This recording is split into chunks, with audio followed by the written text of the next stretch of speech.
Hey droners, B here, and this week on Droner News, we have a lot of really cool stuff, and you guys have been asking about it. This is Mao. It's actually Imani's cat, who likes to wander around while we film. And we're gonna see a lot of cool stuff, like drone dunks, bee drones, and let's get into it. Coming in at number one, we have bee drones.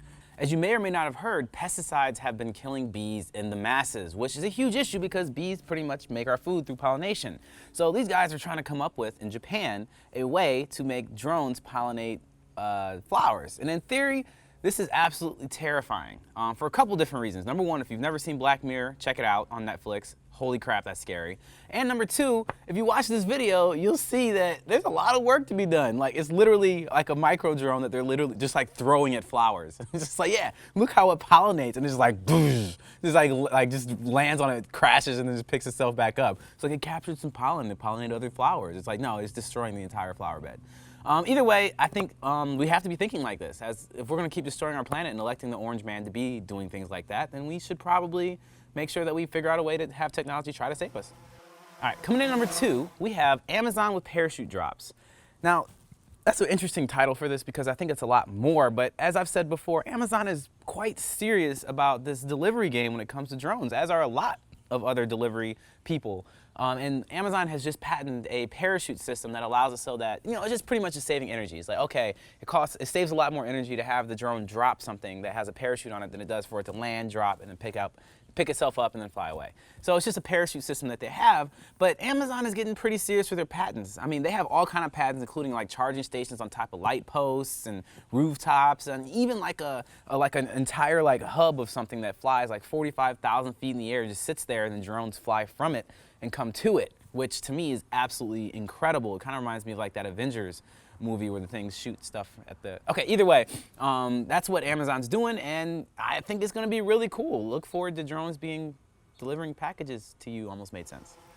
Coming in at number three, talking about drone delivery again, which is going to be a theme of today, is in Peru, there is a company called We Robotics that was looking to be able to deliver anti-venoms via drone. And they developed this super fancy $40,000 drone, and they're like, yo, this junk's going to be fire. It's going to be able to deliver this anti-venom and save people's lives in the Amazon where we can't get cars and stuff, or it's really hard to get to.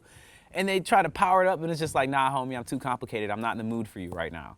But they also were looked over and was like, well, we really need to get this here. And the way that we mapped out this entire way of doing this was that we had a little drone that did the mapping that worked just fine. So they just stripped off the mapping gear and put the venom on that and flew it, and it worked, which is a great lesson. And if it ain't broken, don't fix it. Drones, if they work, then use them. That's pretty much it. And so like they stripped it down, and now they're realizing that the simpler a drone is, the better it can work. So take note, droners.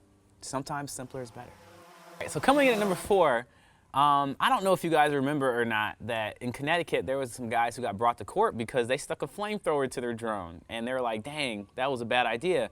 But in China they were like, yo, we can do this. This is a great idea, because China has a little bit different, let's call it, environment. They have a problem with a lot of paper and trash and things like that getting caught on power lines, which is a fire hazard, I guess. Or it's just a problem. It's not a good thing.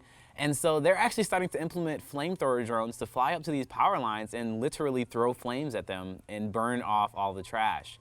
I don't even know how I feel about this. Like, it's a mixed emotion bag, because it's like, all right, well, y'all dirty for having trash everywhere that gets on power lines. A flamethrowing drone doesn't seem like it's good for anybody, but a flamethrowing drone is awesome. Like, holy crap, I want to see a flamethrowing drone. Yeah, I don't know. Check it out, though. It looks pretty cool and absolutely terrifying. And coming in last but not least is drones in popular culture again. You remember that last week we talked about the Super Bowl, and obviously this past weekend was the NBA All-Star Game. And Mr. Gordon had decided that, let's partner up with Intel, because Intel apparently is the drone company of the future, and make a drone help him do the dunk contest. Now, this seems like an interesting idea, and I was like, whoa, creatively, this could be really cool. And it wasn't. It really wasn't.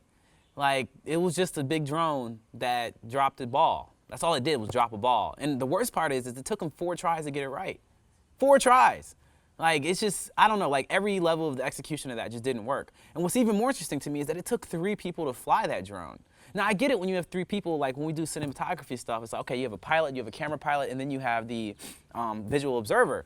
I wonder if that's what they're referring to or not. But either way, it's just like, yo, it's a big hexacopter that could fly for 26 minutes and carry a payload and drop the basketball. But I just wasn't impressed. So I don't know. Intel, I still love you guys. You guys still did the orchestra and the 300 for the Super Bowl. That was really cool. Keep it up. But I mean, sometimes you're pushing it too far, bruh. You're pushing it too far. Droners, thank you so much for checking out this week's edition of Droner News. And if you want to see more Droner News episodes, you can click here. Or if you want to see our intro video, which means you probably haven't seen it yet, then you should click here because it's pretty dope. Otherwise, make sure that you check out our Patreon page and support us, or subscribe because that allows us to continue to make these videos for you. And make sure, as always, you stay fly.